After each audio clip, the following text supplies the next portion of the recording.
법을 모르셨다고요? 아니면 법을 잘못 알고 계셨다고요? 제대로 법 읽는 방법을 알려드리는 시간, 법 읽어드립니다. 자, 예전엔 안 그랬는데 확실히 깜빡깜빡 이 깜빡증에 걸렸습니다. 아차, 차키, 아차, 내 지갑, 핸드폰을 안 들고 왔네. 이렇게 막 두세 번씩 오가는 경우도 있고. 심지어 뭐 돌잔치에서 본인 아이를 깜빡하고 다른 곳으로 이동하신 저희 선배님도 계시거든요. 아, 진짜예요? 뭐가 허전한데? 아이고야. 저 같은 경우는 이제 주말이라 쉬는 날인데 그냥 평소와 다름없이 새벽 라디오 할 때인데 그냥 방송국을 가다가 오늘 차가 왜 이렇게 안 막히지 해서 아차해서 돌아왔던 그런 경우도 있고. 아까워. 맞아요. 뭐 냉동실 열면 거기 뭐 리모컨 들어있는 경우도 있고. 많죠. 예, 깜빡깜빡합니다. 근데 정말 아직은 그래도 살만한 세상이라고 느끼는 것들이 뭔가 물건을 잃어버리면 다시 돌아오는 경우가 있습니다. 그리고 그 자리 그대로 며칠씩 그냥 맞아요. 네. 근데 그게 우리나라의 좀 약간 특성 아닌가요? 그죠? 맞아요. 그 외국인들 유튜브 보잖아요. 우리나라에서 제일 신기한 게 휴대폰이나 이런 거 아무데나 놓고 아, 최고야. 근데 놓고 갔는데 그 자리 그대로 있는 거다라고 해가지고 막 다들 놀라는 거 많이 맞습니다. 봤거든요. 맞습니다. 자, 오늘 법 읽어드립니다 사연이 분신물 때문에 일어난 사연이라고 합니다. 자, 한번 보시죠. 아, 그러니까 말이야. 아, 내가 말이야. 아우, 내가 오랫동안 준비한 게 있어. 아유, 취했네, 취했어. 술 좀 그만 마셔. 이제 가자. 아니, 그러니까 우리가 이제 연애도 오래 했고. 아유, 그러니까 이제 우리가 한 집에서. 어머머머, 지갑이 떨어져 있네? 이거 누가 지갑 두고 갔나 봐. 아니, 내가 지금 중요한 얘기 하는데 왜 말을 끊어? 아니, 내가 프로포즈를. 지갑 좀 열어보자. 이거 우법이란 사람 거네. 전화번호 없나? 우법씨! 아, 우법씨 지갑 찾아가세요. 아, 그러니까 이제 내 말을 들어봐. 창피하게 왜 이래, 조용히 해. 이거 경찰서 가져다 주자. 얼마나 이 지갑 주인이 찾고 있겠어. 아, 지금 우법 이 사람이 중요해. 내가 지금 프로포즈를 하고 있는데 왜 그래? 아니, 누가 취해서 프로포즈를 해. 왜 화까지 내고 그래. 아우, 별꼴이야. 별걸? 지금 나한테 별걸이라고 그랬어? 그래. 우리 헤어져, 별꼴. 쭉, 아, 그게 아니, 쭉 가지마, 쭉. 왜 이렇게 잘해? 자, 그러니까 지금 이 사람이 지갑을 가져간 게 맞죠? 아예 맞다니까요.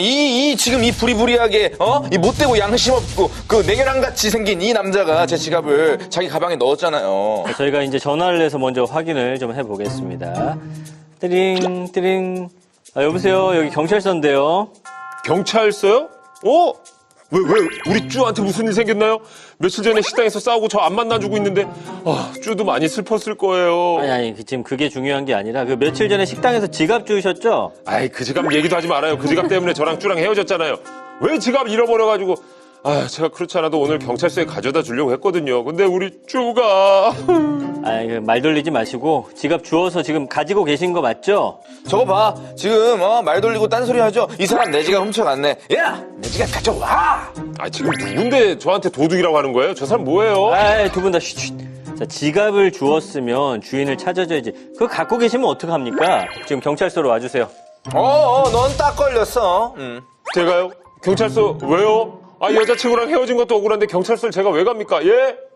이렇게 된 겁니다. 그러니까 여자친구도 헤어지고 절도죄로 경찰에도 좀 불려가게 됐는데 네. 이 운수가 좀 안 좋은 분입니다. 근데 이 식당에서 지갑을 주웠으면 그냥 식당에 두고 가도 될 것인데 왜 그걸 또 이렇게 가져가셔가지고. 간혹 진짜 가방에 뭐 탬버린 들어있고 이런 분들 계시다고 하더라고요. 노래방 갔다가 저는 사실 솔직히 진동벨은 2번 가져와 본 적 있어요.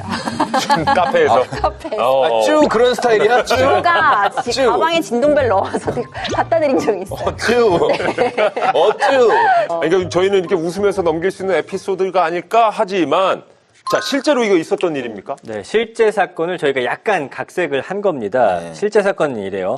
2022년 9월 밤에 인천에서 한 술집에서 술을 먹던 해양경찰관 A씨가 네. 그 다른 손님이 의자 위에 놓고 간 55만 원 상당의 지갑을 훔친 혐의를 받았는데요. 이 해양경찰관은 수사 단계에서부터 일관되게 지갑을 본인 집 근처에 맡기려고 했다라고 주장을 했는데 결국엔 재판까지 넘어가게 됩니다. 야, 이 경찰관이 재판까지 넘어가게 되면은 직장 생활에도 문제가 생기는 거 아닌가요? 그러니까 A씨가 과거에 그 습득한 지갑을 가게에 맡겼더니 직원이 이걸 뒤지는 모습을 본 경험이 있어가지고 그 해당 지갑을 술집에 맡기지 않은 거다 이렇게 설명을 했다는 거예요. 혹시 다른 사람이 돈을 가져가지 않을까라는 그런 걱정 때문에 본인이 직접 경찰서에다 가져다 주려고 했는데 이게 늦어지다 보니까 결국 재판까지 가게 된 겁니다.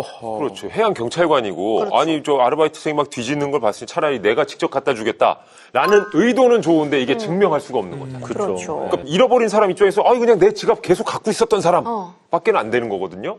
야, 이게 재판 결과가 어떻게 나왔습니까? 그러니까 좀 억울한 사정이 있을 수 있어 보이죠. 이 경우 재판에서는 무죄가 나왔습니다. 근데 이유를 좀 살펴볼 필요가 있을 것 같아요. 일단 재판부에서는 불법 영득 의사로 지갑을 가져갔다는 것이 합리적 의심이 없을 정도로 증명이 되지 못했으며 또 피고인이 평생 해양 경찰로 일했고 이런 이전에도 전력이 없는데 굳이 CCTV가 설치가 되어 있는 상황에서 지갑을 훔쳤을 리가 없다. 이런 점을 근거로 해서 무죄를 선고했습니다.